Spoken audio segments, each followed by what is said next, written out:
ആദ്യം എല്ലാരെയും മുറി കാണിക്ക് സച്ചു. നമുക്ക് വീട്ടിൽ കിച്ചൺ കാണിക്കണല്ലേ? ഇവിടുത്തെ കിച്ചണോട് സച്ചു നീ പറഞ്ഞാ മതി.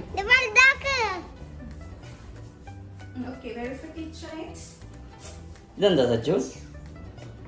ഇതേത് മുറിയാ?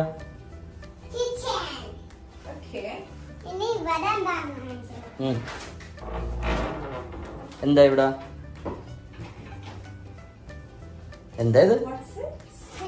ഓക്കെ, അടച്ചോളൂ. പൊക്കത്തെന്താ? മേളില്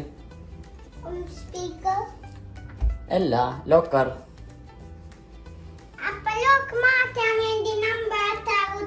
അതറിയില്ല, ചോദിക്കണം.